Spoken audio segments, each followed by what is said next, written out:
1 மாதம் 1 1/2 மாதங்களுக்கு மேலாக வந்து கொஞ்சம் கொஞ்சமா உங்களுக்கு அந்த கோவிடோட தொற்று வந்து பரவிட்டு இருக்கு.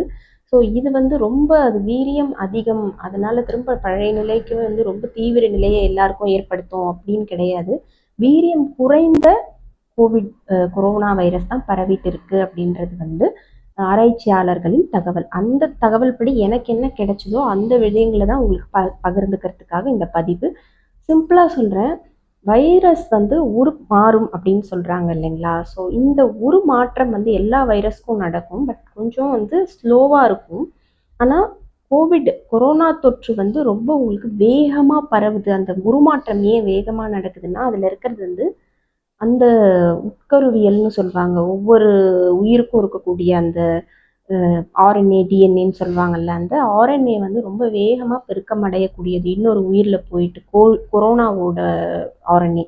ஸோ அப்ப அது வந்து ரொம்ப வந்து மாறிக்கிட்டே இருக்கிற தன்மை வந்து அதுக்கு ரொம்பவே வந்து எளிதில நடக்கும். ஸோ இந்த எளிதாக மாறக்கூடிய தன்மையினால அடிக்கடி வருது. ஏன் டாக்டர் கொரோனா வந்து அழியவே அழியாதா? அப்படின்னு நெறைய பேர் கேட்கறதுக்கான பதில் இதுதான். ஸோ அந்த ஆர்என்ஏ வந்து மற்ற உயிர்ல போயிட்டு, ஸோ அதோட பெருக்கத்த அந்த மியூட்டேஷன்ஸ் அதிகமாகறதுனால அது ஒவ்வொரு ஸ்டேஜ்லயும் ஒவ்வொரு மாதிரியான சிம்ப்டம்ஸ வந்து நமக்கு குடுக்க ஆரம்பிக்குது. ஒவ்வொரு கிளைமேட்லயும், ஒவ்வொரு காலநிலைகள்ல நமக்கு அது வந்து கோவிட் வர ஆரம்பிக்குது. ஸோ அது கொரோனான்றது ஒரு அழிந்த ஒரு இதே கிடையாது. இன்னமும் இருந்துட்டு தான் இருக்கு. நார்மல் கோல்ட் அண்ட் ஃபீவர்ல கூட எவ்வளோ வெரைட்டிஸ் ஆஃப் கொரோனா வைரஸ் இருக்கு. ஸோ அப்படி பாதிக்கப்படுறவங்களும் உண்டு. ஒரு நார்மலை தாண்டி கொஞ்சம் அதே வைரஸோட தாக்குதல் அதிகமா ஒரே இடத்துல ஒரே மக்களை நிறைய பாதிக்கும் போது ஸோ அது பேண்டமிக் திரும்ப பாதிக்குது அப்படின்ற நிலை வந்து நமக்கு வருது. ஸோ இதுல வந்து சிம்பிளா சொல்றேன்.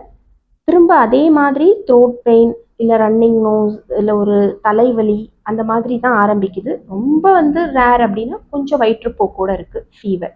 இப்போ இந்த மாதிரி இருக்கு எனக்கும் கோவிடா அப்படின்னு பயப்பட வேண்டாம். நார்மல் வைரஸ் ஆர் பாக்டீரியல் இன்ஃபெக்ஷனாகவும் இருக்கலாம். இல்லை இக்காலகட்டத்தில் இருக்கிற இந்த வீரியம் குறைந்த நான் சொன்ன மாதிரி கொரோனா பரவிட்டு இருக்கிறதுனால வீரியம் குறைந்த கொரோனாவும் இருக்கலாம். உடனே நீங்கள் வந்து உங்கள் நியர்பை இருக்கிற மருத்துவரை அணுகி பார்க்கலாம். ரொம்ப வீட்டு வைத்தியம் அப்படி எடுக்கிறதுக்கு இந்த மாதிரி வைரஸ் தொற்று பரவக்கூடிய காலகட்டத்தில் நீங்கள் வந்து மருத்துவரோட பரிந்துரைப்படி உணவு பழக்கங்களை கரெக்டாக ஃபாலோ பண்ணிக்கோங்க. கொதிக்க வச்சு ஆற வச்ச தண்ணியை தான் எப்போவுமே எடுத்துக்கணும். அதே மாதிரி ரொம்ப வெயிலாக இருக்குன்னு சில்லறையே ரொம்ப எடுத்துக்காதீங்க. நம்ம இம்யூனிட்டி நமக்கு தேவையான